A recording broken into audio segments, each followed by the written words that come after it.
الحمدللہ رب العالمین الصلاۃ والسلام علی سید الانبیاء والمرسلین اما بعد فاعوذ باللہ من الشیطان الرجیم بسم اللہ الرحمن الرحیم الصلاۃ والسلام علیک یا رسول اللہ وعلی آلک واصحابک یا حبیب اللہ الصلاۃ والسلام علیک یا نبی اللہ وعلی آلک واصحابک یا نور اللہ۔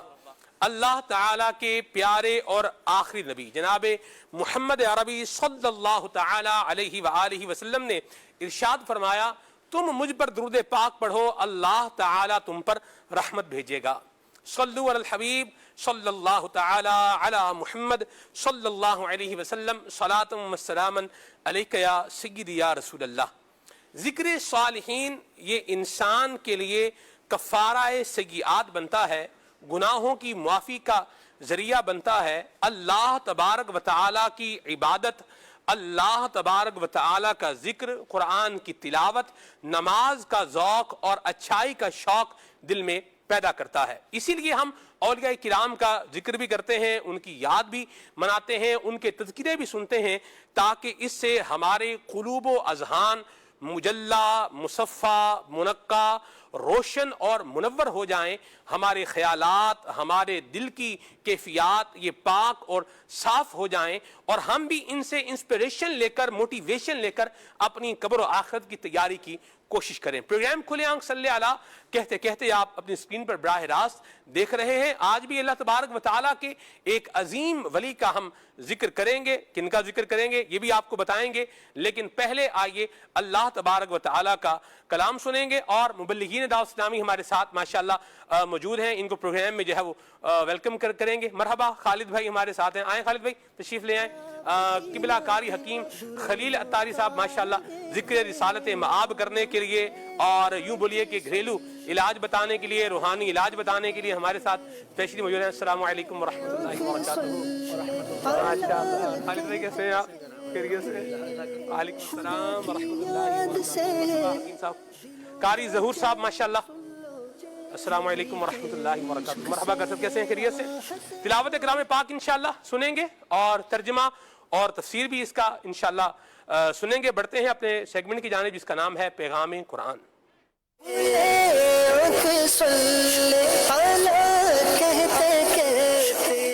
سبحان اللہ، سورہ بقرہ ہے، اور آج اس کی آیت نمبر 155، 56 اور 57 کا ترجمہ، تفسیر اور اس کے ساتھ ساتھ تلاوت سننے کی سعادت حاصل کریں گے۔ اعوذ باللہ من الشیطان الرجیم، اللہ کی پناہ مانگتا ہوں میں شیطان مردود سے۔ بسم اللہ الرحمن الرحیم، اللہ کے نام سے شروع جو نہایت مہربان رحمت والا ہے۔ وَلَنَبْلُوَنَّكُمْ بِشَيْءٍ مِّنَ الْخَوْفِ وَالْجُوعِ وَنَقْصٍ مِّنَ الْأَمْوَالِ وَالْأَنفُسِ وَالثَّمَرَاتِ وَبَشِّرِ الصَّابِرِينَ۔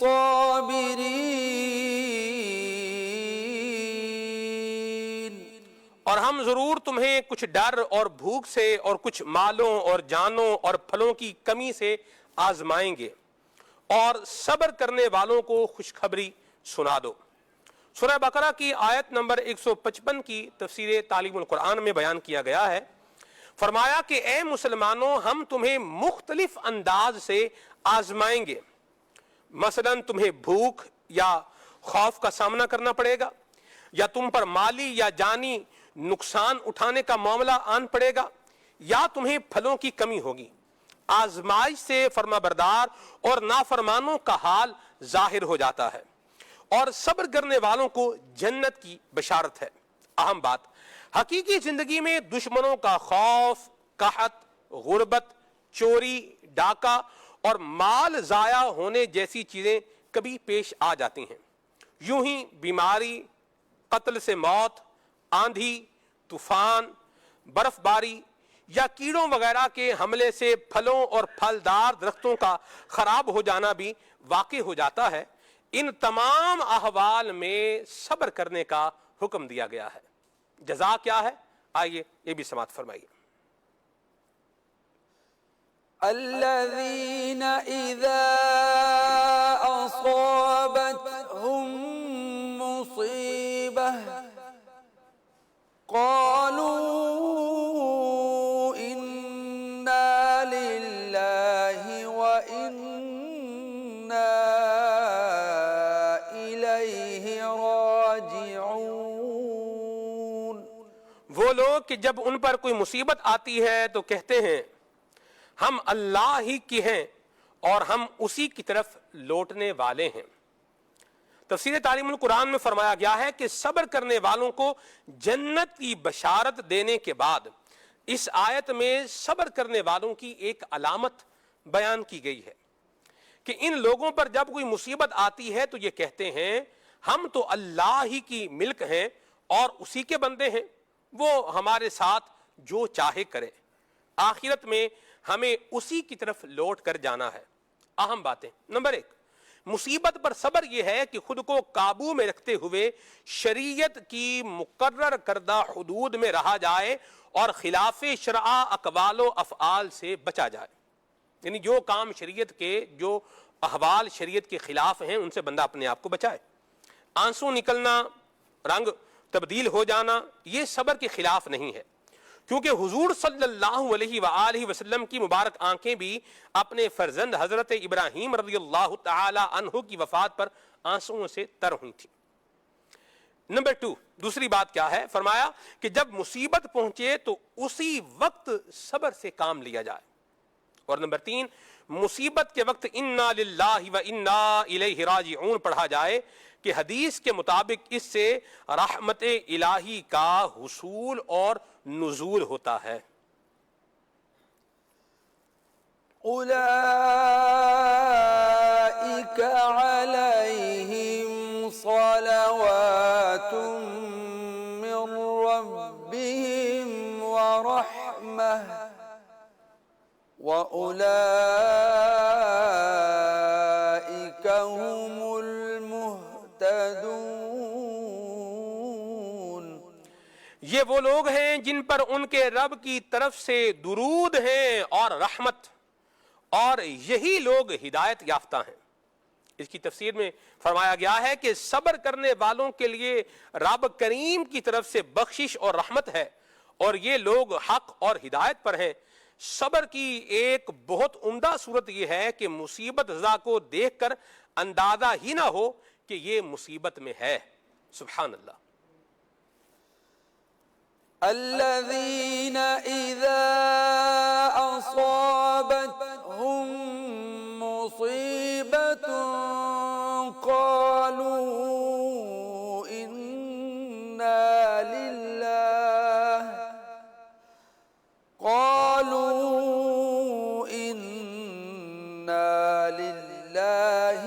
وَإِنَّا إِلَيْهِ راجعون۔ أولئك عليهم صلوات من ربهم ورحمة وَأُولَئِكَ هُمُ المهتدون۔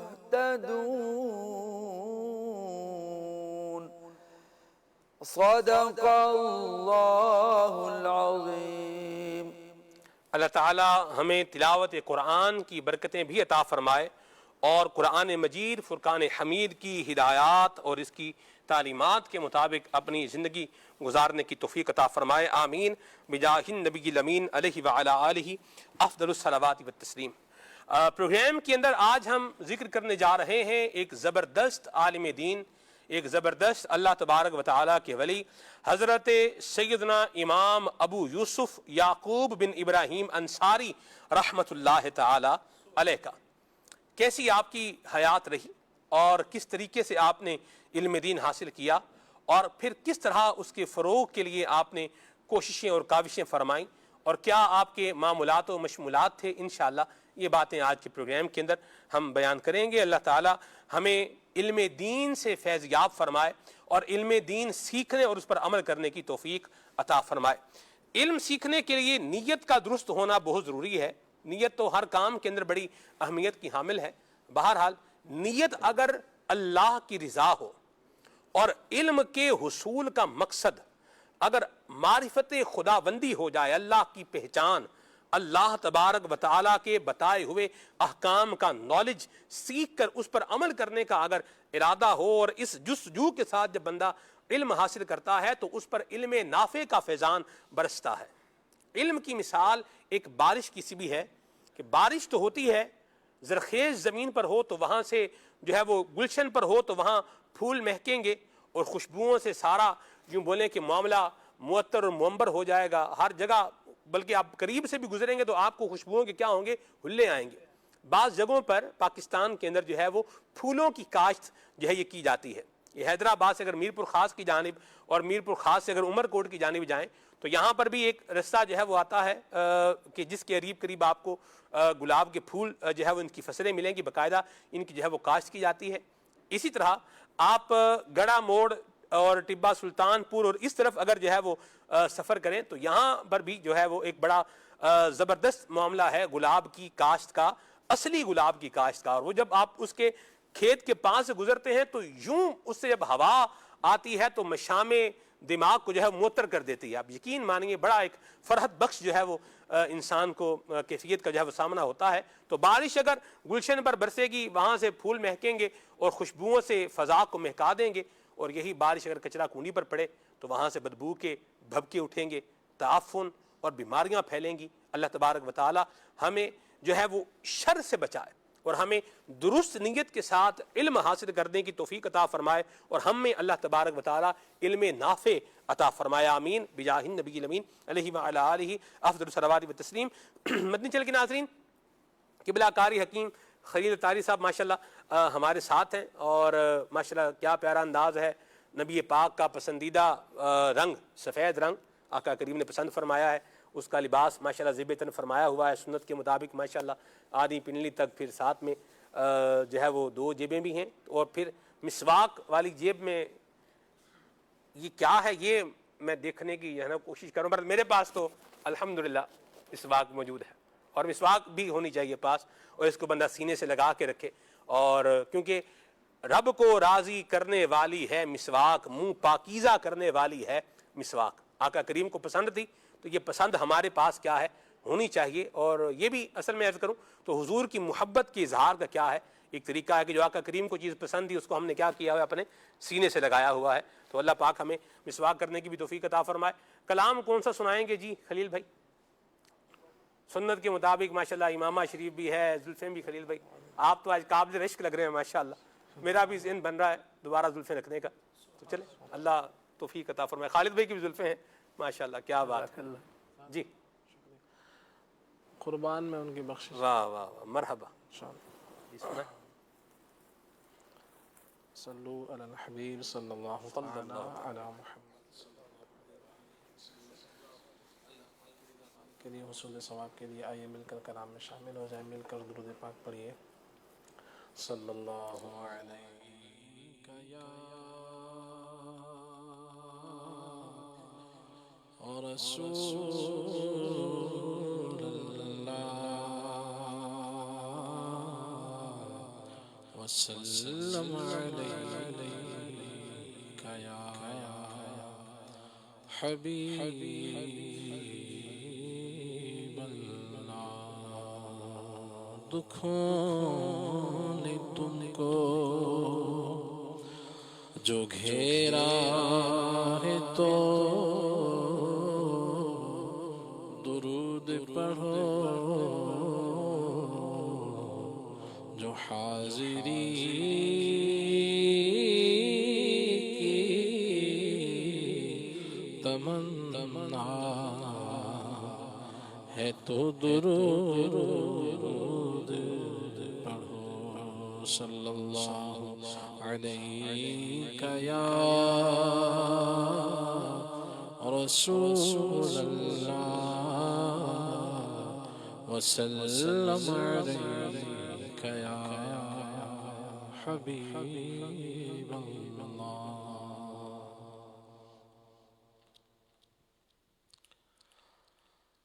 قربان میں کی بخشش کے قربان میں کی بخشش کے مقصد بھی زبان پر آیا نہیں بن مانگے دیا اور اتنا دیا بن مانگے دیا اور اتنا دیا دامن میں ہمارے سمایا نہیں بن مانگے دیا اور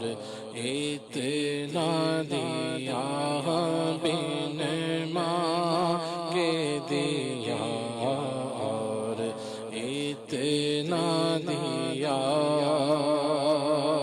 میرے کریم سے گر قطرہ کسی نے مانگا دریا بہا دیے ہیں دربے بہا دیے ہیں رب نے ان کو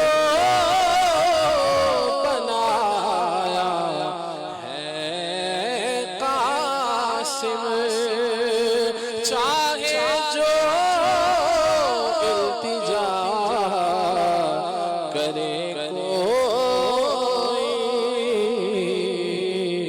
بن مانگے دیا اور اتنا دیا ہمیں بن مانگے دیا اور اتنا دیا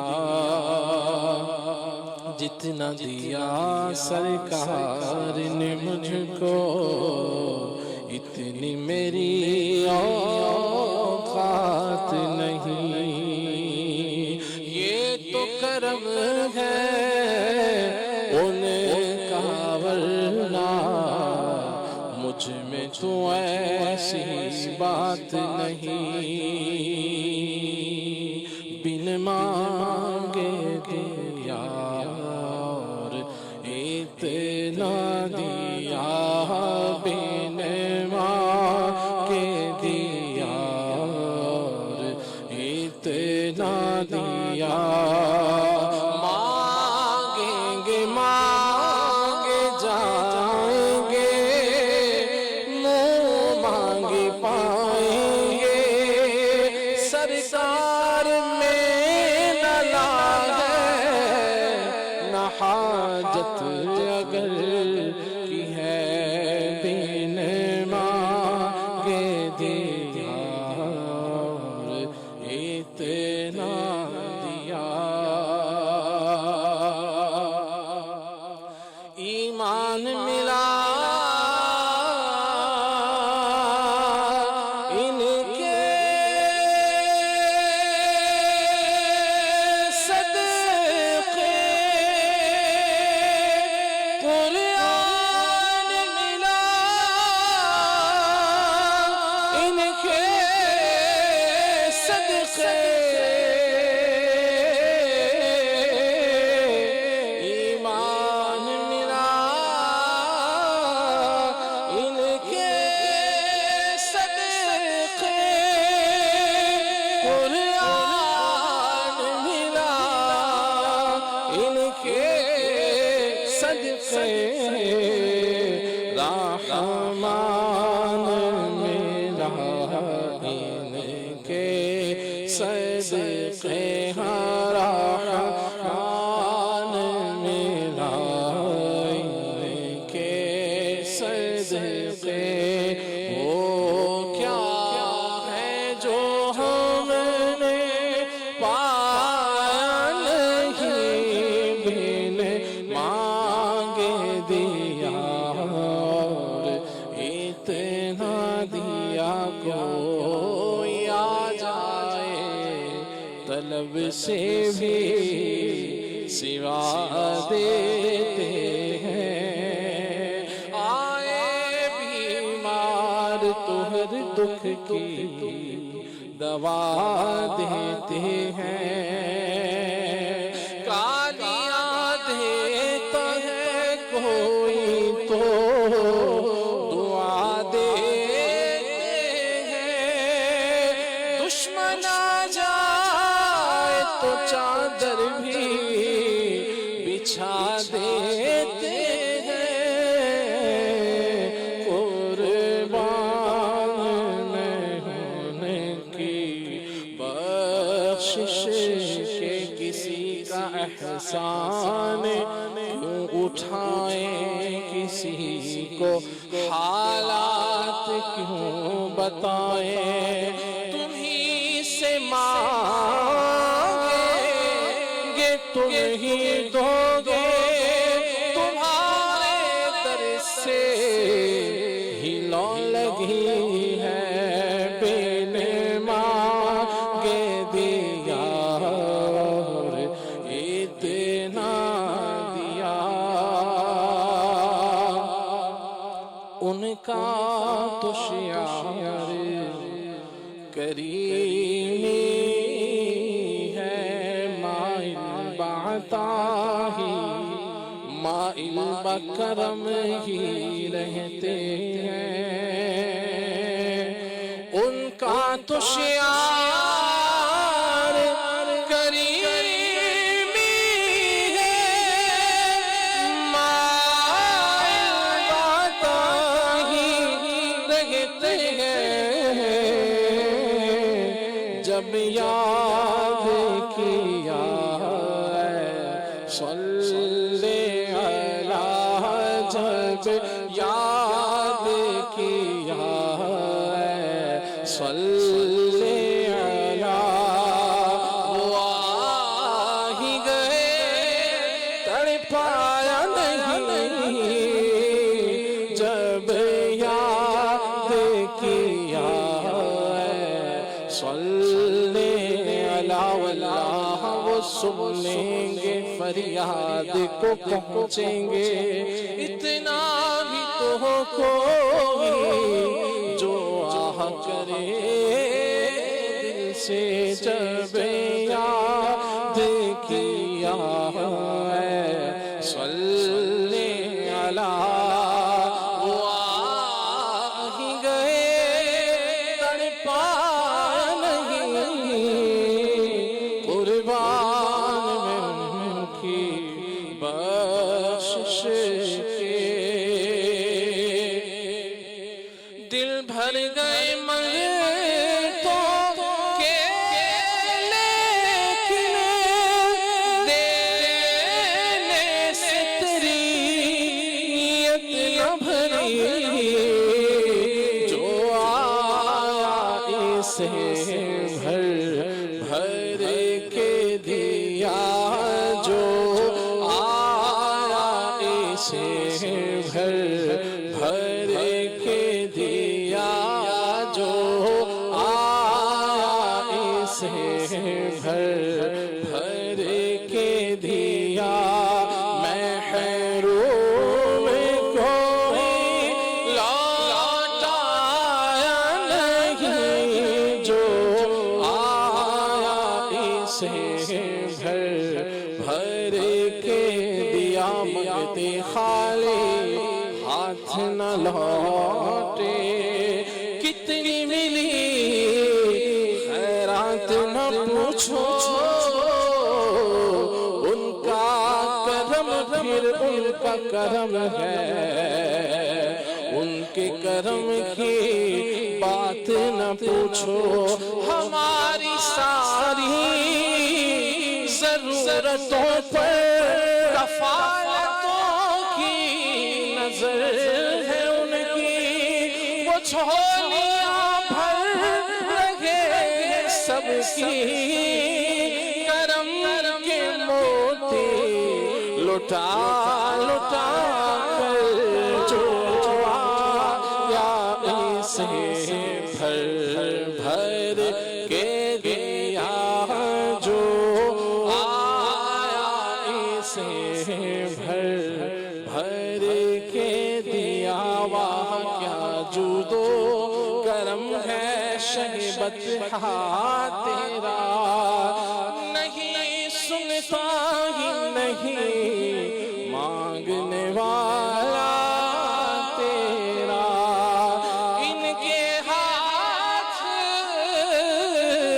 میں ہر کنجی ہے، مالک کل کہلاتے یہ ہیں، جو آیا اسے بھر بھر کے دیا،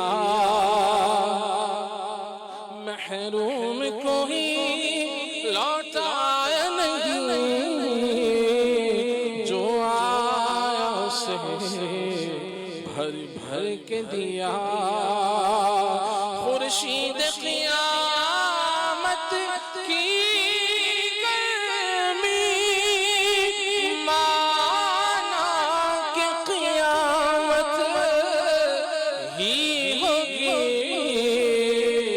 ہم ان کے ہیں گھبرائے کیوں، ہم ان کے ہیں گھبرائے کیوں، کیا ہم پہ نبی کا سایہ نہیں، ہم ان کے ہیں گھبرائے کیوں، ہم ان کے ہیں گھبرائے کیوں، کیا ہم پہ نبی کا سایہ نہیں، ہم ان کے ہیں گھبرائے کیوں، اس محسن اعظم کے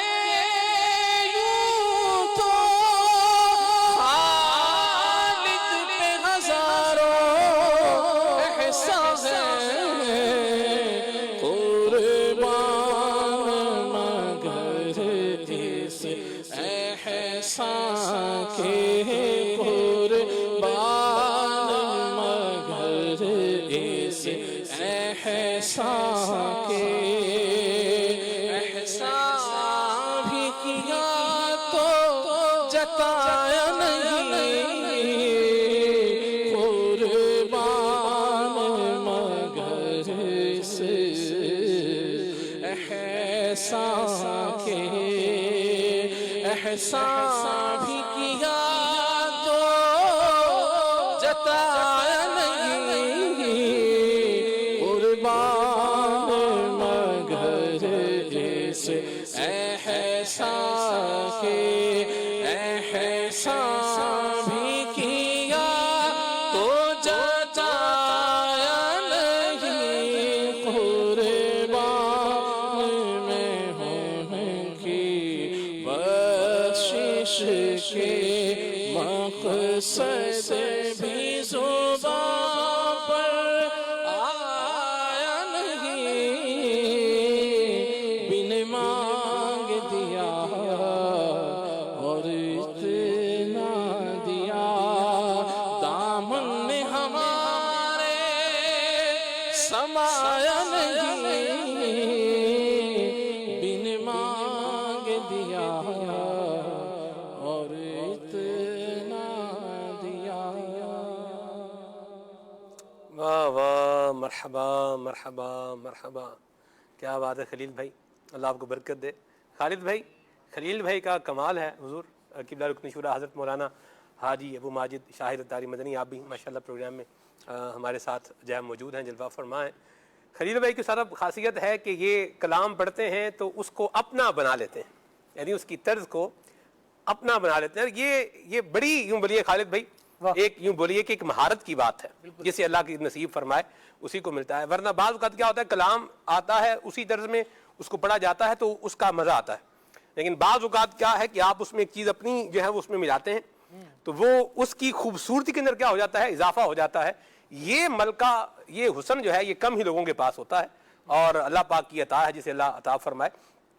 میرا بہت جی چاہ رہا تھا، یعنی خلیل بھائی کا ایک اپنا ظاہر سی بات ہے اسکیل بھی ہے, ایک اپنا پیارا سا ان کا انداز بھی ہے, لیکن مجھے اس میں اس کا جو دوسرا اس کا حصہ ہے نا, یعنی اس کے انترے کا جو دوسرا حصہ ہے, مجھے یہ لگتا ہے کہ اس کو اور جو ہے نا وہ اس کا اوپر جانا چاہیے اس کو. یعنی جس طرح آپ نے پڑھا بہت کمال خوبصورت پڑھا, لیکن اس کو یوں بھی اگر پڑھا جائے تو یہ اس کی بھی اپنی بات ہے. جیسے آخری اسی کی لے لیتے ہیں کہ اس محسن اعظم کے یوں تو خالد پہ ہزاروں احسان ہے. یعنی یہ وہ ہے کہ دوسرا حصہ جو ہے اس کو آپ اوپر سے مزید پڑھیں تو اس کا پھر ایک الگ ہی اس کا بھی ایک ذوق ہے. ماشاءاللہ اللہ پاک جو ہے وہ ہمیں ذکر رسالت مآب ذوق, شوق, لگن اور اچھی نیت کے ساتھ کرنے کی توفیق عطا فرمائے. کچھ فرمانا چاہ رہے ہیں خلیل بھائی آپ؟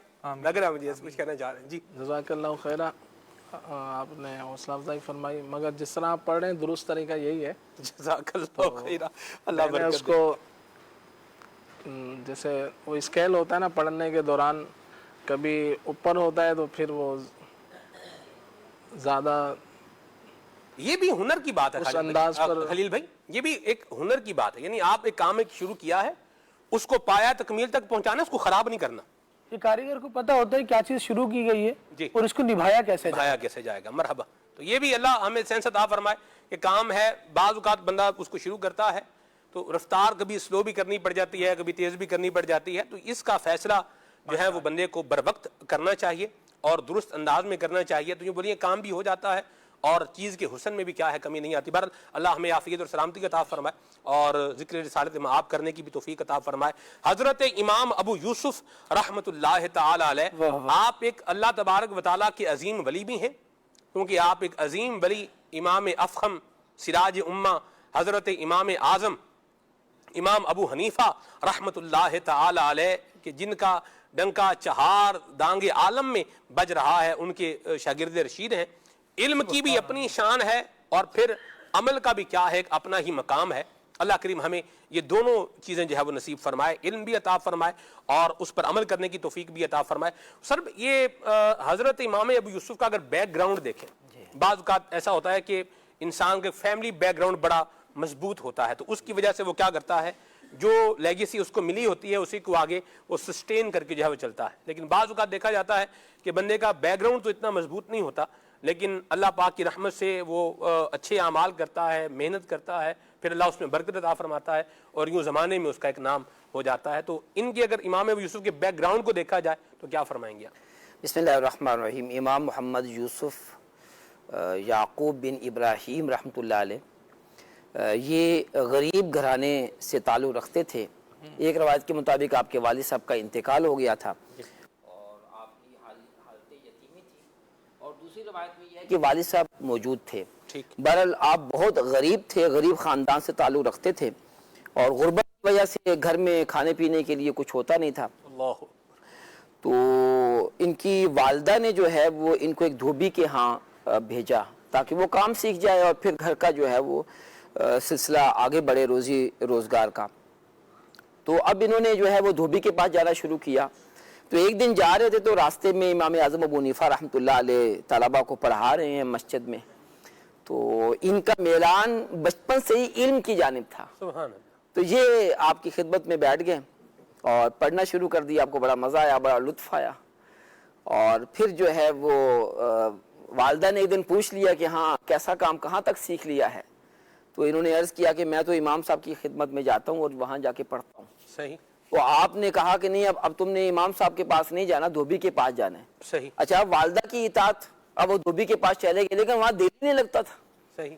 دوبارہ جو ہے پھر امام صاحب کی خدمت میں, یعنی اس طرح کئی دفعہ ہوا نا. تو ایک دن ان کی والدہ جو ہے وہ گھبرا کر کہیں یا جو بھی کہ آج میں تمہارے استاد سے تو بات کرتی ہوں, یہ تم نے کیا بنا رکھا ہے. صحیح. اب یہ امام صاحب کے پاس آئی اور کہنے لگی کہ ہم بہت غریب ہیں, کھانے پینے کے لیے گھر میں کچھ نہیں ہوتا بعض دفعہ, اور یہ دھوبی کا کام سیکھ لے گا, ہمارا بھی کچھ جو ہے وہ کوئی سلسلہ بن جائے گا اور اس کی بھی زندگی بن جائے گی. ہم کیسے پڑھ سکتے ہیں, ہم تو اتنے غریب لوگ ہیں.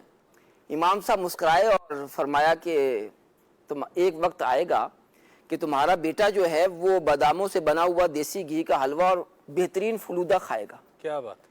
اب یہ بات جو ہے وہ ان کی والدہ نے سنی تو تھوڑا غصے میں آ گئی، کہنے لگے کہ ہمیں جو ہے وہ سوکھی روٹی بڑی مشکل سے ملتی ہے اور امام صاحب اور حلووں کی باتیں کر رہے ہیں، جی اور ہمارے سے مذاق کر رہے ہیں، امام صاحب آپ ہمارے سے مذاق کر رہے ہیں۔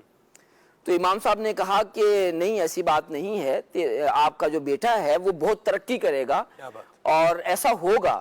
اور پھر ایسا ہوا کہ ایک دفعہ جو ہے پھر آگے انہوں نے جو ہے علم دین حاصل کیا، امام صاحب سے جو ہے وہ فقہ کے اندر اعلیٰ درجہ حاصل کیا، اور حضرت محمد بن عبد الرحمن بن ابی لیلہ رحمۃ اللہ علیہ قاضی تھے، تو ان سے جو ہے وہ قضاء کے حوالے سے بھی جو ہے وہ پریکٹیکل علم حاصل کیا، اور پھر آپ جو ہے وہ سلطنت عباسیہ میں ہارون الرشید کے جو ہے وہ دربار میں اور کوفہ کے آپ قاضی القضاء بن گئے۔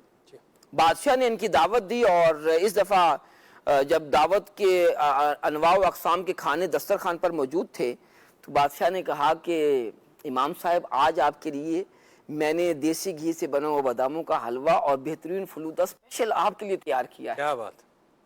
اب یہ بات تو ایسی خوش ہونے والی تھی، امام صاحب جو ہے مسکرانے لگے اور تھوڑے مسکراتے رہے، تو خلیفہ نے کہا کہ مسئلہ کیا ہے، میں نے کوئی ایسی بات تو نہیں کر دی کہ آپ مسکرائے جا رہے ہیں؟ تو امام صاحب نے کہا کہ مجھے بچپن کی وہ بات یاد آ رہی ہے کہ جب جو ہے امام اعظم ابو حنیفہ رحمۃ اللہ علیہ نے میری ماں سے کہا تھا کہ ایک وقت آئے گا کہ تمہارا بیٹا دیسی گھی سے بنا ہوا جو ہے باداموں کا حلوہ اور جو ہے وہ بہترین فلودہ کھائے گا، تو آج جو ہے امام صاحب نے جو ارشاد فرمایا تھا وہ ہونے والا ہے۔ تو یہ خلیفہ نے جب یہ بات سنی تو خلیفہ نے کہا کہ بے شک علم جو ہے وہ دنیا میں اور آخرت میں بندے کو اعلیٰ مقام عطا فرماتا ہے۔ تو واقعی جو ہے وہ علم دین حاصل کرنا یہ اللہ پاک کے فضل سے ہی ہوتا ہے، اور امام اعظم ابو حنیفہ رحمۃ اللہ علیہ نے بھی ایک مرتبہ ارشاد فرمایا، اے ابو یوسف تم ذہین نہیں تھے لیکن استقامت کے ساتھ تم علم حاصل کرتے رہے کہ اللہ پاک نے پھر تمہیں اتنا بڑا درجہ عطا فرمایا۔ تو یہی محنت کوشش کہ اگر آدمی کرے تو پھر اللہ پاک، آپ نے بالکل درست کہا کہ بعض لوگ ہوتے ہیں کہ جو ویسے ہی خاندانی طور پر مضبوط ہوتے ہیں اور پھر جو ہے وہ اپنے اس منصب جو والدین نے اور خاندان کو حاصل ہوتا ہے اس منصب کے مطابق ترقی کرتے ہیں، یہ بھی اچھی بات ہے۔ اور کچھ ایسے بد نصیب بھی ہوتے ہیں کہ جو اپنے خاندان اعلیٰ خاندان سے تعلق رکھتے ہیں لیکن جو ہے وہ اعلیٰ اقدار ان کے اندر موجود نہیں ہوتے، اور پھر وہ جو ہے وہ دنیا کے اندر بھی ناکام ہوتے ہیں، اور بعض دفعہ جو ہے وہ دنیا کے اندر ناکامی اور آخرت کی ناکامی بعض اوقات جو ہے وہ ہو جاتی ہیں اور ہوں گی۔ تو اللہ پاک پناہ عطا فرمائے۔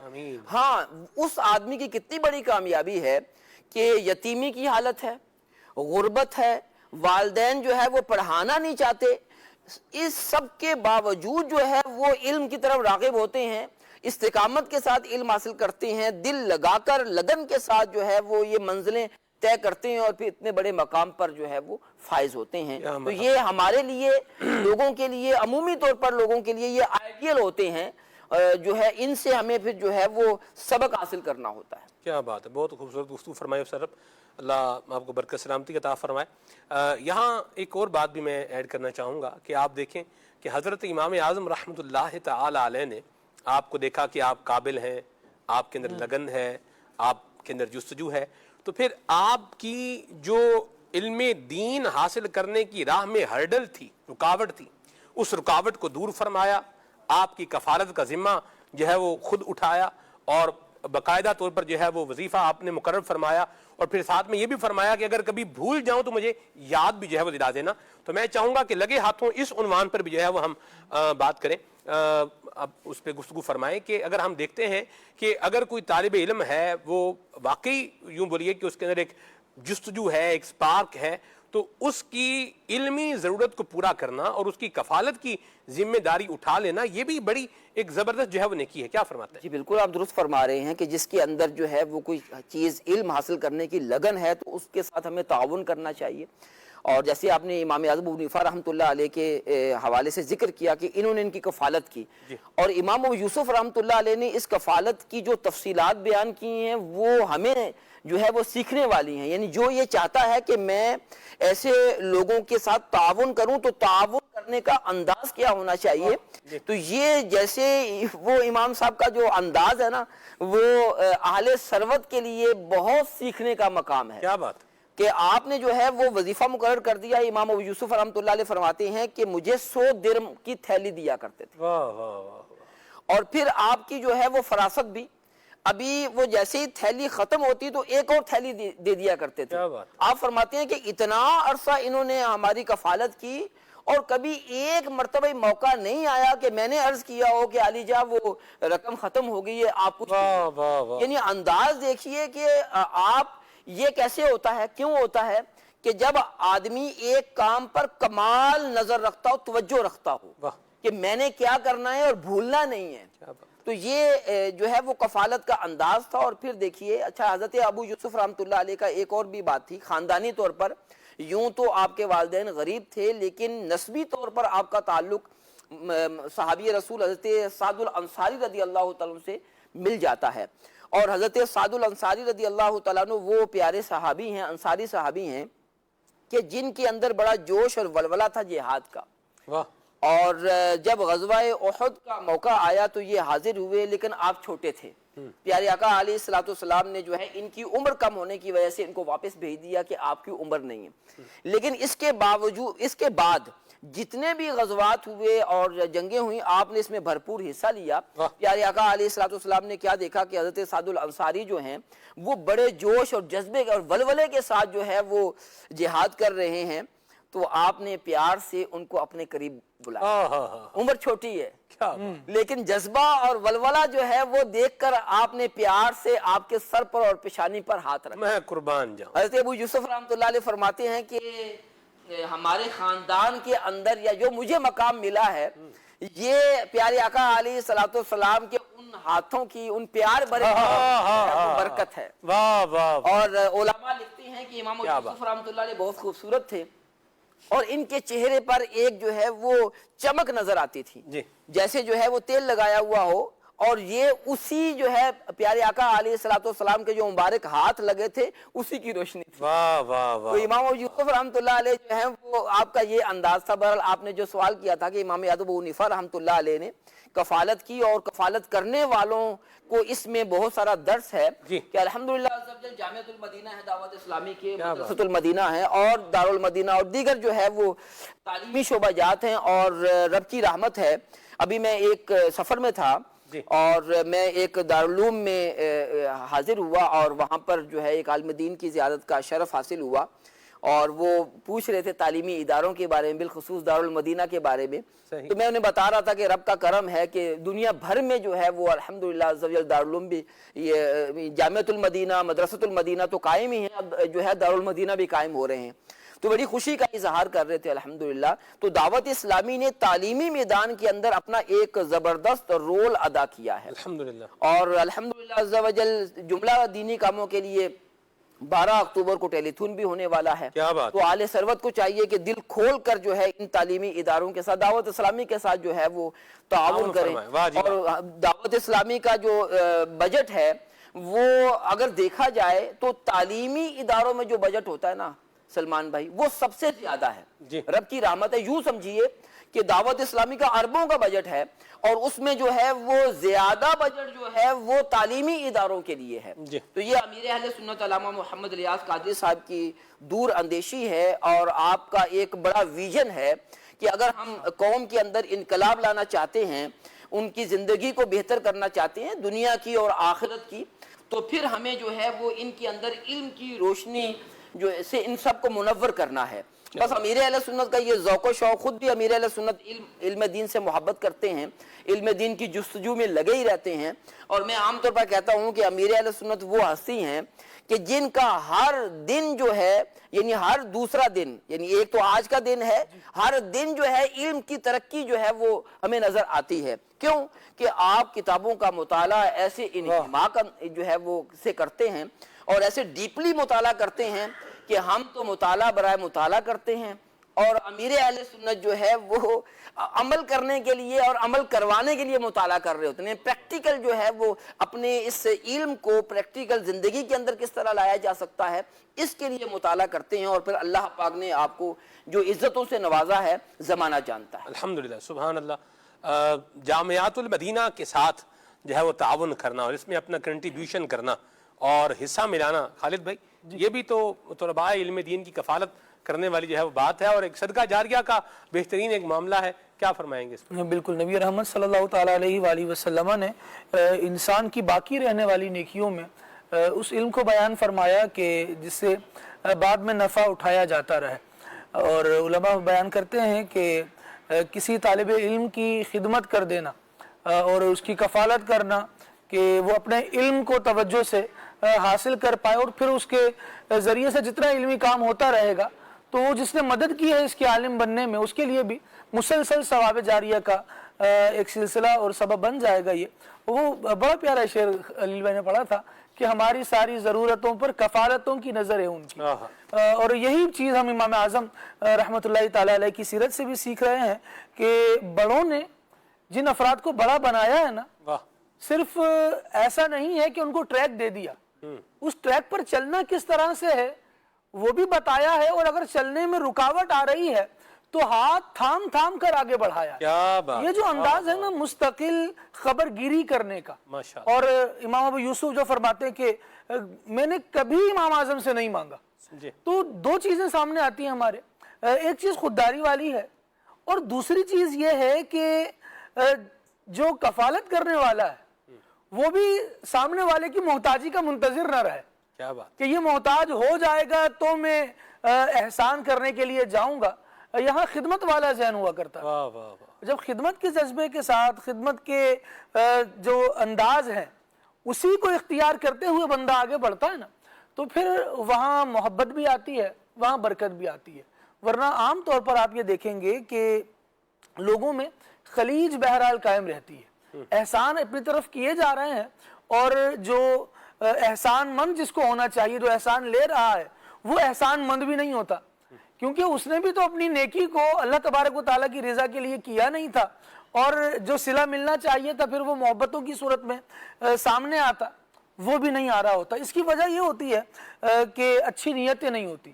تو جو علم دین سیکھنے کا معاملہ ہے، علم دین سکھانے کا معاملہ ہے، یا جو بھی ادارے اس طرح سے علم دین کی خدمت کے لیے کوشاں ہیں ان کے ساتھ تعاون کرنے کا معاملہ ہے، سلمان بھائی یہ سارا کا سارا اگر للہیت پر بیس کرے گا، اللہ تبارک و تعالی راضی ہو جائے میں اس لیے کر رہا ہوں، بندہ اس نیت کے ساتھ جب کام کر رہا ہوتا ہے تو معاشرے میں واقعی فکری انقلاب آ رہا ہوتا ہے، شعوری انقلاب آ رہا ہوتا ہے، اور علمی انقلاب آ رہا ہوتا ہے۔ آج الحمدللہ ہم دیکھ رہے ہیں کہ جامعات المدینہ سے فارغ التحصیل علماء کرام جس طرح سے ماشاءاللہ علم دین کی خدمت کر رہے ہیں، پھر اس ادارے سے فارغ ہونے کے بعد پتہ ہے، مطلب میں ہم گفتگو کریں نا کہ آپ پر آپ کے اساتذہ نے کیسے شفقت کی، مجھ پر کیسے کی، ان پر، تو ہم سب کے پاس اپنی اپنی ہسٹریز اور داستانیں موجود ہیں، کس طرح پڑھایا گیا، کس طرح سمجھایا گیا۔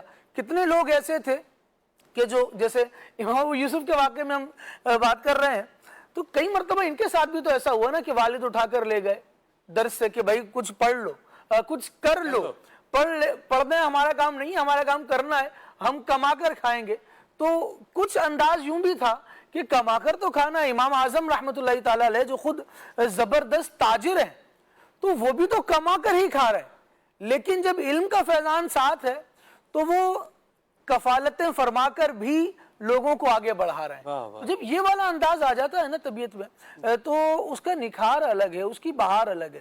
امام ابو یوسف رحمۃ اللہ تعالیٰ علیہ کو میں عرض کر رہا تھا کہ کئی مرتبہ اٹھایا گیا نا مجلس سے، لیکن اس کے باوجود ان کی توجہ علم دین کی طرف اور اہل ثروت کی توجہ، امام اعظم رحمۃ اللہ تعالیٰ علیہ علم دین کے طور پر تو اہل ثروت یعنی اس زمانے میں جو مالدار افراد، جی ان کی توجہ کفالت پر بھی ہے، لیکن اس پر بھی ہے کہ میرا یہ جو شاگرد ہے یہ ضائع نہ ہو جائے، یہ بہت بڑا کام کر سکتا ہے۔ اور پھر شاگرد کا انداز کیا ہے؟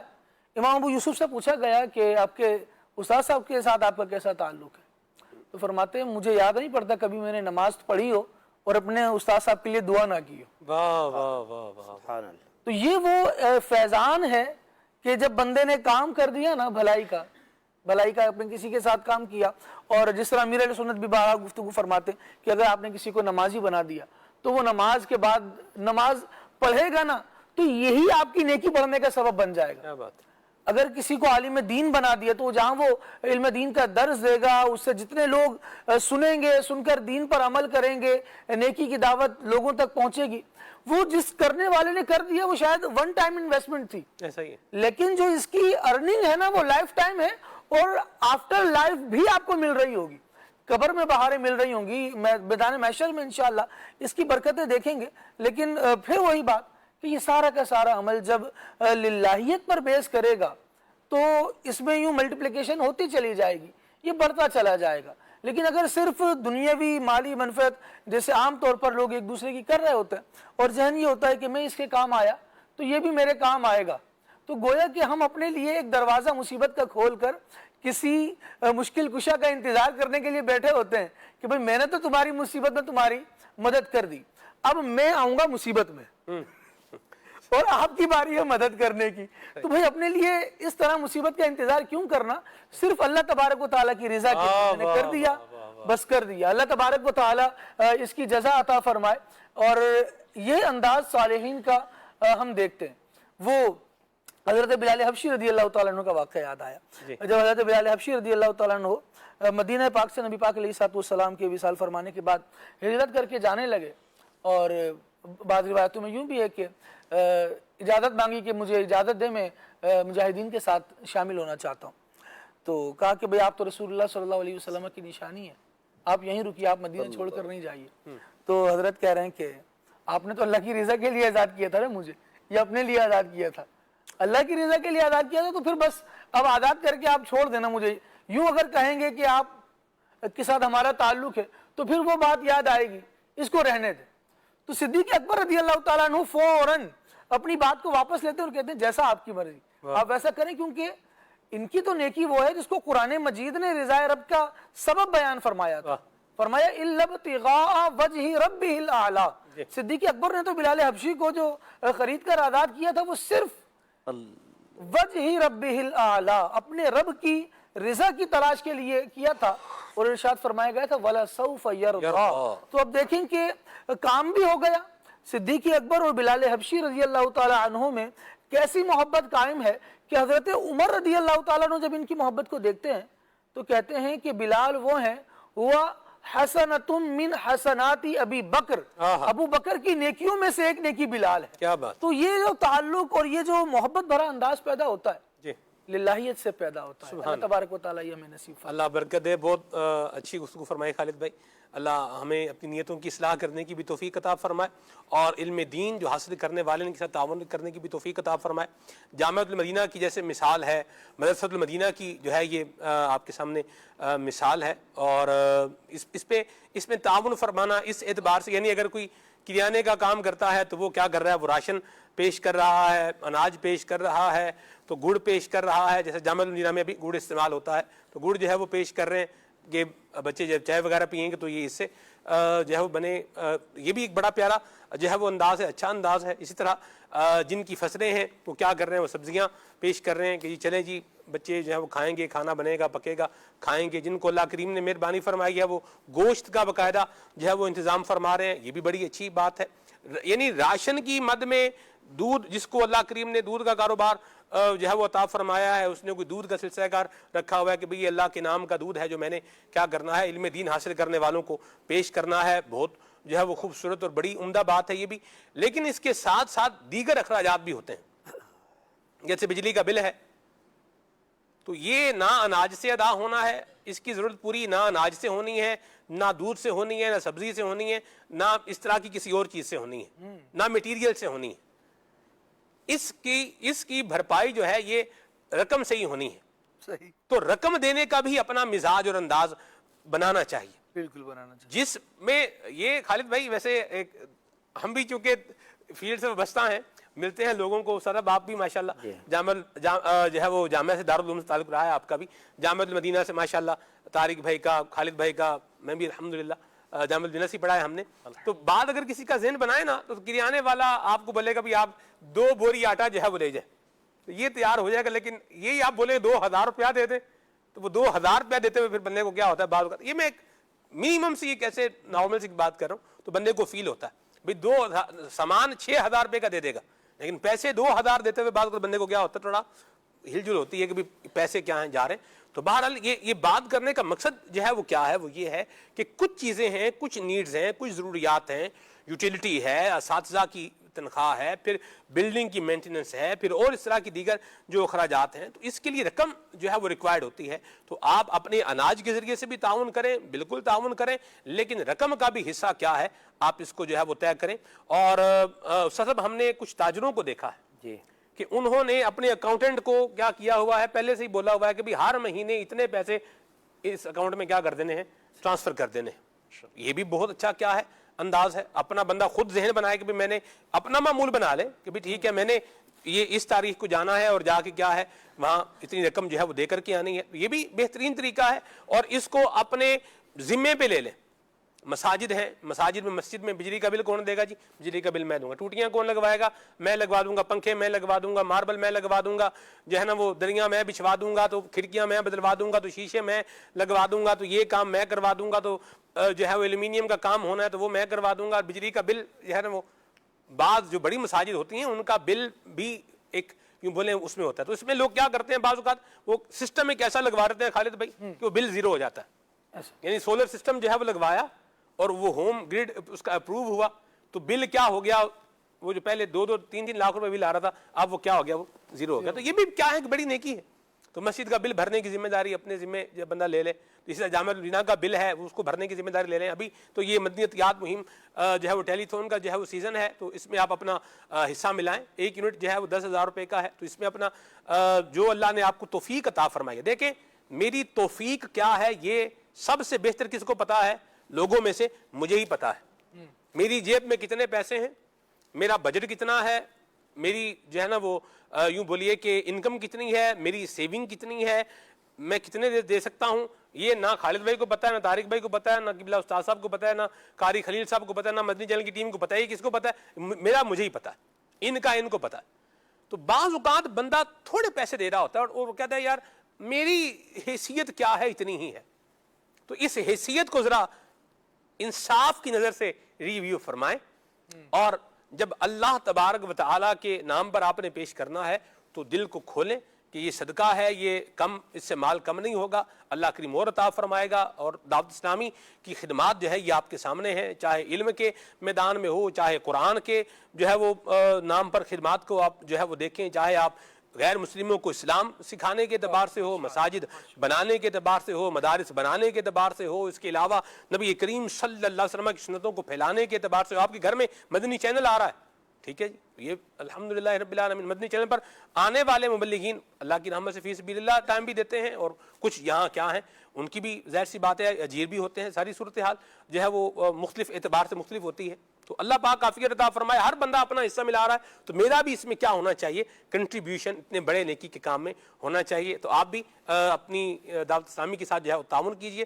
مدنیت یاد مہم ٹیلی تھون, اس کا اکاؤنٹ نمبر نظر آ رہا ہے. تو میں یہ چاہوں گا کہ یہ جو اس کی 2 اوپر کی لائنیں ہیں نا, ان کو ہٹا کر وہ QR کوڈ جو ہے نا اس کو ذرا یہاں لگائیں.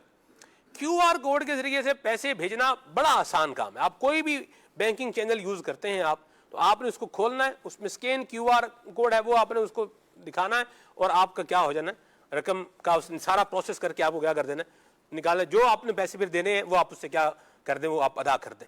تو یہ QR کوڈ کے ذریعے سے رقم کی ادائیگی کیا ہے, بہت آسان ہے. میں نے QR کوڈ کے ذریعے سے بھی دعوت اسلامی کے اکاؤنٹ میں خالد میں پیسے جمع کروائے. جس طریقے سے پاسبل ہو کوشش کرنی چاہیے, اور اچھا ہے جب بندہ ایکسپیرینس کرتا ہے تو ترغیب دینے میں بھی آسانی ہو جاتی ہے. سلمان بھائی ایک بات یہاں پر اپنا ان پٹ یوں بھی شامل کرنا چاہوں گا. ماشاءاللہ 11ویں شریف کا مہینہ چل رہا ہے, اور عاشقان غوث اعظم دنیا بھر میں اور اپنے اپنے طور پر 11ویں شریف کرتے بھی ہیں. تو اس مرتبہ ایسا بھی کر لیں کہ 11ویں شریف میں 11% کچھ ایسا کر لیں کہ اپنی سیلری کا دعوت اسلامی کے جامعات کے لیے, اس ٹیلی تھون کے لیے اگر پیش کریں, کی کم از کم ہے, اور جس کی جتنی جیسے حیثیت ہو, جو جتنا کر سکتا ہو, جتنا اللہ کی راہ میں دیں گے اتنا زیادہ ثواب اور فائدہ ہمارا ہی ہے. ہاں یہ ضرور ہے کہ الشیطان یعدکم الفقر، شیطان جو ہے وہ خوف دلاتا ہے کہ دو گے تو مایوس، وہ محتاجی آ جائے گی. لیکن اگلی بات سنیے، واللہ یعدکم مغفرۃ منہ وفضلا، اللہ تبارک و تعالیٰ تو وعدہ فرماتا ہے کہ تم دو گے اللہ کی راہ میں تو اللہ تبارک و تعالیٰ مغفرت بھی فرمائے گا اور اپنے فضل سے بھی تمہیں عطا فرمائے گا. تو اللہ کا فضل جسے مل جائے اور حاصل کرنے کا طریقہ یہ بیان کیا گیا کہ اس کی راہ میں دیا جائے تو بندہ، میں کہتا ہوں دل پہ پتھر نہیں بلکہ دل کو کشادہ کر کے خوش دلی کے ساتھ دیں.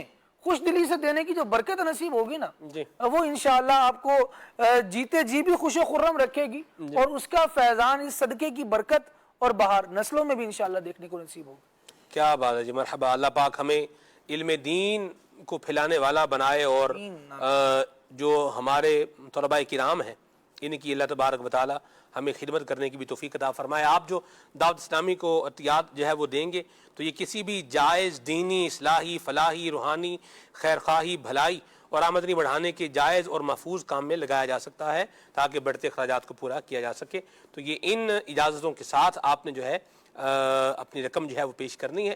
اس کو اسپیسیفک کرنے کی بجائے کہ بھئی یہ صرف جامعہ میں آپ لگائیں، تو یہ آپ اتنا دین کا کام ہو رہا ہے، اس کے لیے آپ جو ہے وہ اس کو اوپن یوں بولیں کہ فورم پر جو آپ دیں کہ اس کو جس بھی کام میں چاہیں آپ جو ہے وہ نیک اور جائز کام کے اندر، جس طرح سے میں نے آپ کو عبارت پڑھ کے سنا، اس میں اس کو استعمال کیا جائے تو یہ کنٹریبیوشن آپ کا ہوگا اور انشاءاللہ اس کی بڑی برکتیں ملیں گی.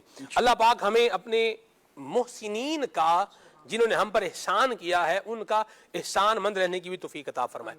حضرت امام ابو یوسف کی زندگی، آپ کی جو ہے وہ علمی خدمات اور پھر آپ کی بالخصوص جو فقہی خدمات ہیں، یہ الگ سے ایک جو ہے وہ دقیق موضوع بھی ہے.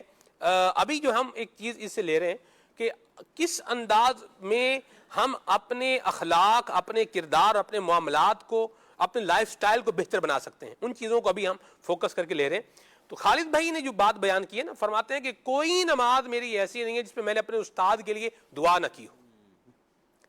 تو اس میں جو ایک بات سیکھنے کی ملتی ہے وہ یہ ہے کہ جس نے احسان کیا ہے اس کے احسان کو نہ صرف یاد رکھا جائے بلکہ اپنے محسن کے ساتھ یہ والا انداز بھی اختیار کیا جائے کہ اسے اپنی دعاؤں کے اندر بھی جو ہے وہ شامل کیا جائے اور اس کی تعظیم بھی جو ہے وہ کی جائے اور احسان فراموشی سے اپنے آپ کو بچایا جائے. آج کل لوگ کھانا کھا لیتے ہیں خالد بھائی اور کہتے ہیں کسی کے نصیب کا نہیں کھایا، کسی کا نہیں کھایا، کھایا اپنے نصیب کا، کھایا اللہ نے دیا ہے، اللہ کا کھایا، چلو بھائی چھٹی. وہ جو کھلا رہا ہے، جس نے کھلایا، جس نے پیسے دیے، اس کو بیچ میں سے کیا کر دیا، جیسے دودھ میں سے مکھی نکالتے نا، مکھی نکال کے پھینک دی ہے.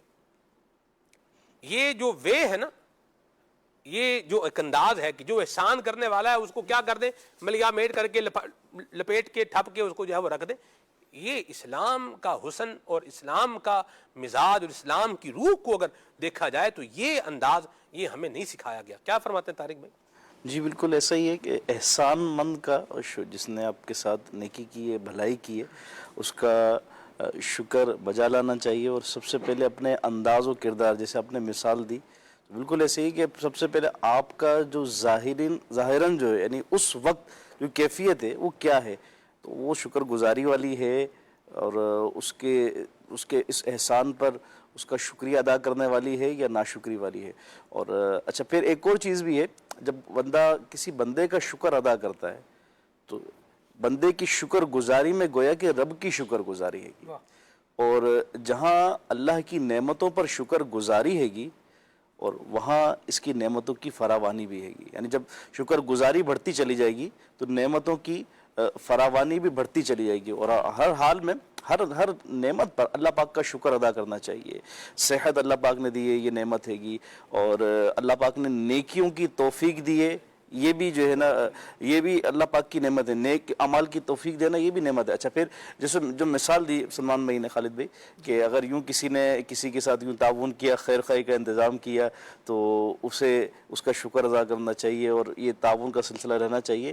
یہ اگر ہم یوں دیکھیں نا تو جو دینی ماحول سے وابستہ ہے نا، یعنی جنہیں دین کی سمجھ بوجھ، یوں کہیں کہ دعوت اسلامی کے دینی ماحول کا صدقہ ہے کہ کہیں بھی اگر کچھ بھی کسی کی طرف سے تعاون ہوتا ہے نا تو فوراً سے جزاک اللہ، اللہ پاک آپ کو جزاک خیر دفعہ. میرے سنت کی یہ ترغیب ہے اور ایک یہ انداز ہے, اور میرے سنت کی سمجھے کہ دینی ماحول کے سبب یہ برکتیں ہیں کہ اسلامی بھائیوں کی زبان پر آپ یہ لفظ سنیں گے, جزاک اللہ الخیر. شکریہ شکریہ. اب ہم بیٹھے ہوئے ہیں, یہ اسلامی بھائی نے لا کے کب رکھا, اب بظاہر وہ میرے ہی لیے رکھا ہے, جزاک اللہ. یوں یہ ایسے مواقع کی جس پر عوام توجہ نہیں بھی کرتی ہے تو وہ کہتے ہیں کہ عادت ایسی بن جاتی ہے کہ نہ چاہتے ہوئے بھی الفاظ وہ شکر گزاری کے جزاک اللہ کے نکل رہے ہوتے ہیں اور دعائیں نکل رہی ہوتی ہیں. اور پھر جب دعائیں دیں گے سلمان بھائی کسی کی شکر گزاری کریں گے تو رب کی نعمت ہے. میں نے کہا کہ بندے کی شکر گزاری میں رب کی شکر گزاری ہے. اور جب رب پاک نے فرمایا نا جی من لم یشکر الناس لم یشکر اللہ, جو اللہ کے بندوں کا شکر ادا نہیں کرتا وہ اللہ کا بھی شکر ادا نہیں کرتا. لوگوں کی بالکل جس نے آپ کو احسان کیا ہے اس کو اپنے شر سے بھی بچائیں اور اس کا شکر بھی ادا فرمائیں, اور جس نے احسان کیا ہوا نا وہ بھی ذرا تھوڑا لیول اپنا اچھا احسان مندی جتلانے کا جو یا وہ بنوانے کا جو لیول ہے اس پر کیا کر لے گا یار, اس کو نیکی اس کے ساتھ کی ہے تو کبھی کوئی شکر ہی دیا بات ہی نہیں کیا, کوئی شکریہ ہی ادا نہیں کیا یار. تو اس پہ اہل بیت اطہار کا انداز وَلَا نُرِيدُ مِنْكُمْ جَزَاءً وَلَا شُكُورًا. اہل بیت کے افراد میں سے ہی سلمان بھائی کسی کا ذہن میں آ رہا ہے, میرے غالباً امام حسن رضی اللہ تعالیٰ عنہ کے یہ مبارک الفاظ ہیں. آپ جب کسی کو کھانا کھلایا کرتے ہیں تو آپ فرمایا کرتے کہ اللہ تبارک و تعالیٰ کی عطا کی ہوئی نعمتوں میں سے اپنا حصہ لے لو. مطلب میں کیا کر رہا ہوں, میں تو کھلانے والا یہ کرے کہ میں مائنس ہوں, تاکہ کھانے والا یہ کرے کہ تم مائنس ہو, ہم نے تو اپنا حصہ کھایا.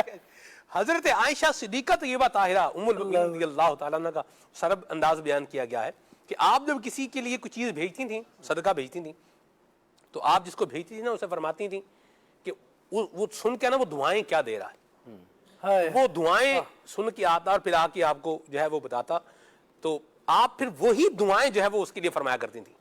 تو آپ فرماتی تھیں کہ دعائیں دعاؤں کا بدلہ ہو جائے اور جو صدقہ دیا ہے یہ لوجہ اللہ ہو جائے, میں قربان جاؤں. بزرگوں کا تو یہ طریقہ رہا ہے کہ جب کسی کو دیتے تھے نا جی, اور دینے کے بعد وہ جو آپ نے جیسے ذکر کیا کہ وہ دعائیں دے رہے تو یہ دعاؤں کے بدلے دعائیں دے دیا کرتے تھے تاکہ اپنا اجر جو ہے وہ باقی رہے. تو یہ سب جو ہے وہ علم دین کی برکت سے ہی ہوگا کہ جب ہم علم دین حاصل کریں گے, بزرگان دین کی معلومات, واقعات, اور پھر مدنی چینل پر الحمدللہ اس کی ترغیب بھی دلائی جاتی ہے کہ احسان کرنے والے کا انداز کیا ہونا چاہیے اور جس پر احسان کیا گیا ہے وہ اپنے محسن کی کس طرح شکر گزاری کرے, یہ بھی طریقہ بتایا جاتا ہے.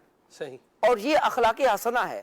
معاشرے کے اندر جب ہم ناہمواری دیکھتے ہیں اور پرابلمز دیکھتے ہیں, مسائل دیکھتے ہیں, لڑائی جھگڑے دیکھتے ہیں, تو اس میں یہ ساری چیزیں کار فرما ہوتی ہیں کہ ایک آدمی جو کسی پر احسان کر رہا ہوتا ہے, دیکھ بھال کر رہا ہوتا ہے, تو ایک تو یہ ہے کہ اس کا انداز بعض دفعہ درست نہیں ہوتا اور وہ جس پر احسان کر رہے اس سے کچھ توقعات وابستہ کر لیتا ہے کہ آج میں اس کے ساتھ بھلائی کر رہا ہوں تو کل جب مجھ پر کوئی مشکل آئے گی تو اس کو یہ جو ہے میرا سہارا بنے گا. جیسے اولاد کے بارے میں بھی کہا جاتا ہے کہ اولاد کے بارے میں, اور یہ بات بھی ٹھیک ہے کہ بندہ اولاد کی پرورش اس لیے بھی کر رہا ہوتا ہے کہ یہ بڑھاپے میں میرا سہارا بنے, لیکن سمجھانے والے یہ سمجھاتے ہیں کہ یہ سوچ نہ بنائے بلکہ اس لیے اپنی اولاد کی پرورش اچھی کرے, ان کو اچھی تعلیم دلوائے, ان کی عادتیں بہتر کرے, تربیت اچھی کرے, اور مقصد کیا ہو کہ مجھ پر یہ لازم تھا, اللہ کی طرف سے حکم تھا کہ اولاد کی اچھی تربیت کرنے کا, اس لیے میں اس کی اچھی تربیت کر رہا ہوں, ان کی ضروریات پوری کر رہا ہوں, اور رب پر بھروسہ کرے, اولاد سے توقعات وابستہ نہ کرے. جب ایسا کرے گا تو اگر اولاد خدا نہ خواستہ جو ہے وہ آگے جا کے والدین کے کا سہارا نہیں بھی بنتی تو یہ ذہن بنائے کہ میں نے تو اللہ کی رضا کے لیے کیا ہے. اور یہ کاٹ بھی ہے شیطان کے وسوسوں کی کہ بعض دفعہ سلمان بھائی ہم کسی کی مدد کرتے ہیں نا تو پھر نہ چاہتے ہوئے بھی دل میں کچھ نہ کچھ توقع رہ جاتی ہے کہ جب میرا موقع آئے گا تو یہ میری مدد کرے گا. اچھا, اب جب ہمارا پہلے سے ذہن بنا ہوا ہوگا کہ میں یہ اللہ کی رضا کے لیے کر رہا ہوں تو پھر اگر وہ اس طرح جس طرح اس کو کرنا چاہیے تھا وہ اگر نہیں کرتا تو ہمیں سکون مل جائے گا, صبر آ جائے گا, ورنہ جو ہے دل کے اندر شکایات اور ٹینشن میں اضافہ ہوتا چلا جائے گا. تو دینے والوں کی بھی تربیت ہے, احسان کرنے والوں کی بھی تربیت ہے, اور جس پر احسان کیا گیا ہے اس کی زیادہ تربیت کی حاجت ہے کیوں کہ اگر اپنے محسن کے ساتھ اپنے احسان کرنے والوں کے ساتھ اگر اس کا یہی رویہ رہے گا نا، ایک وقت آئے گا کہ کوئی بھی اس کی مدد نہیں کرے گا، اور پھر وہ 8 آنسو بھی بہائے گا نا تو پھر بھی اسے ناکامی دیکھنا پڑے گی۔ اور ایسے لوگ ہوتے ہیں سلمان بھائی جو محسن کش ہوتے ہیں یا جو ہے وہ احسان نہیں ماننے والے ہوتے، وہ پھر کبھی کامیاب نہیں ہوتے، ایسا ہی ہے جی، دنیا کے اندر ہی ذلت اور خاری دیکھ لیتے ہیں۔ ایسا ہی کیوں کہ انہوں نے پہلی بات تو یہ ہے کہ جو اسلام کی تعلیمات ہیں، اللہ رسول کے جو احکامات ہیں ان پر عمل نہیں کیا، اور پھر اپنے ہاتھوں کا کیا جو ہے وہ اپنے سامنے دیکھ لیتے ہیں، اور پھر جو ہے وہ پھر بھی اگر ان کو ہدایت آ جائے تو اچھی بات ہے، لیکن ایسوں کو بعض دفعہ ہدایت بھی نہیں آ رہی ہوتی، ہدایت آ بھی رہی ہوتی ہے تو زمانے کی باتوں سے بچنے کے لیے جو ہے وہ پھر خاموش ہی رہتے ہیں، پھر بھی جو ہے شکریہ ادا نہیں کر رہے ہوتے۔ تو دنیا و آخرت میں کامیابی اسی صورت میں مل سکتی ہے کہ دیکھیں ہم اللہ رب العالمین کا بھی شکر ادا کریں اور بندوں کا شکریہ بھی ادا کریں، اور ہمیں جو ہے یہ شکریہ ادا کرتے رہنا چاہیے۔ اور بہت اچھی طارق بھائی نے جو ہے وہ توجہ دلائی کہ دعوت اسلامی کے مدنی ماحول میں تو امیر اہل سنت پریکٹیکل کر کے جو ہے وہ پریکٹیکل کر کے جو ہے ہمیں بتا رہے ہوتے ہیں، اس طرح شکریہ ادا کر رہے ہوتے ہیں۔ آپ دیکھیں نا یہ مناظر تو مدنی مذاکرے کے اندر آتے ہی ہیں کہ کوئی جو ہے وہ کہے کہ یوں آپ نے فرمایا، یوں نہیں ہے، یوں نہیں ہے، یوں ہے، تو آپ فرماتے ہیں آپ کا شکریہ۔ اور بعض دفعہ تو جو کہنے والا ہوتا ہے وہ درست بھی نہیں کہہ رہا ہوتا، لیکن اس کے باوجود امیر اہل سنت اسے جو ہے وہ سخت کلمات نہیں کہتے، ہاں کہہ دیتے ہیں کہ آپ نے جو کہا تھا مجھے تو یہ کتاب میں یا جو ہے وہ میں نے مفتیان کرام سے مشورہ کی ہے، آپ نے درست نہیں کہا، مسکراتے ہوئے فرماتے ہیں۔ تو یہ جو سمجھنے والا ہوتا ہے وہ تو سمجھ جاتا ہے، اور سمجھنا بھی چاہیے۔ تو جب بھی ہم یعنی یہاں ایک اور سیکھنے کی بات ہے کہ جب تک پکا یقین نہ ہو تو کہ یہ فلانے نے جو ہے وہ یوں کہا ہے یہ درست نہیں ہے، اس وقت تک ہمیں کہنا نہیں چاہیے، کیونکہ جب جو ہے ایک دم جو ہے ذہن میں آیا اور جو ہے آگے اپنی بات سوچا نہیں ہے، پھر اتنی شرمندگی اٹھانا پڑے گی سلمان بھائی کہ پھر جو ہے وہ بہت ہی زیادہ شرمندگی اٹھانا پڑے گی، اور پھر اپنا اعتماد بھی ایسا آدمی کھو دیتا ہے کہ یار اس کو یعنی اتنی بھی سمجھ نہیں ہے کہ کیا بات کرنی ہے اور کیا نہیں کرنی۔ اچھا پھر انداز بھی جو ہے وہ ہونا چاہیے نا، میں آپ کو سمجھا رہا ہوں تو میرا انداز اگر یہ ہو کہ آپ کو تو کچھ پتہ ہی نہیں ہے، یہ بات اس طرح نہیں ہے اس طرح ہے، یہ بھی تو ایک انداز ہے نا کہ اگلے کی جو ہے وہ اتنی یعنی کیا لڑائی نہ کی جائے اس کی، کیوں کر لیں اس کو، یعنی اس کو لپیٹنے کی بجائے وہ جو بات ہے وہ آپ آسان انداز سے بتا دیں۔ اچھا وہ ہے نا جس کو ہم بتا رہے ہیں، جس کی اصلاح کر رہے ہیں، تو ویسے بھی جس کی اصلاح ہو رہی ہے وہ بیچارہ آزمائش میں ہے کہ آدمی ظاہر ہے جس کی اصلاح ہوتی ہے، آپریشن ہوتا ہے تو تکلیف تو ہوتی ہے نا، تو وہ ویسے اچھا آپریشن بھی ہو رہا ہے، چیڑ پھاڑ بھی ہم کر رہے ہیں اور اتنی سختی سے کر رہے ہیں کہ بیچارے جو ہے نا وہ اس کی تکلیف جو ہے بڑھ جائے، تو اس لیے اصلاح کا انداز بھی بڑا اچھا ہونا چاہیے۔ بہت پیاری بات ہے، اللہ ہمیں عمل کی توفیق عطا فرمائے۔ مدنی چینل کے ناظرین، حضرت امام ابو یوسف رحمۃ اللہ تعالی علیہ آپ ایسے زبردست طالب علم تھے کہ آپ چھٹی نہیں فرماتے تھے، یعنی جو آپ کی پنکچولیٹی تھی یہ آپ کی ایک مثال تھی۔ ویسے بھی کہا جاتا ہے پنکچولیٹی از پرسنالٹی، کہ بندے کا یوں بولے پنکچول ہونا کسی کام کے اندر، تو یہ اس کی کیا ہے پرسنالٹی ہے، بہترین ایک چیز ہے۔ تو چھٹی کرنے والا انداز جو ہے نا یہ نہیں ہونا۔ ویسے طالب علم جو ہوتا ہے یہ چھٹی میں بڑا خوش ہوتا ہے، اس کی چھٹی آج کیا ہے، آج کیا ہے، آج چھٹی ہے بھئی، کتنی چھٹیاں آ رہی ہیں، اتنی چھٹیاں آ رہی ہیں، ارے یار چھٹی ماری گئی یار، یہ بھی ایک لفظ سننے کو ملا ہوا ہمیں، ارے یہ چھٹی، یعنی یہ چھٹی کا دن تھا لیکن اب وہ کیا ہو گیا، وہ اتوار کو آ گیا تو کیا ہو گیا، یہ الگ سے چھٹی ملی لیکن چھٹی ماری گئی۔ تو یہ چھٹی کا گرویدہ بندے کو بہرحال نہیں ہونا چاہیے، پابندی کے ساتھ اور کنٹینیوسلی جو ہے وہ پڑھنا چاہیے، اور جب پڑھ رہے ہوں تو پھر پڑھنا ہی چاہیے، جسم بھی کلاس میں حاضر ہو اور جو ذہن ہے یہ بھی کیا ہو، کلاس میں حاضر ہو تو پڑھ جائے گا، ورنہ دونوں میں سے ایک چیز بھی غائب ہوگی تو بس، ایک چیز ویسے غائب ہوگی دوسری خود بخود ہی ہو جائے گی، کہ بندہ خود غائب ہے تو ایسا تو ہو نہیں سکتا کہ خود غائب ہو اور ذہن کلاس میں جو ہے نا موجود ہو، یہ تو تقریباً نہ ہونے کی برابر ہی ہے۔ تو خود کلاس میں ہیں، پڑھنے کے لیے آئے ہیں تو اپنا ذہن بھی کیا کریں، ادھر ہی اس کو فوکس کے ساتھ رکھیں گے تو انشاءاللہ یوں بولے رزلٹ کے اندر بہتری آئے گی۔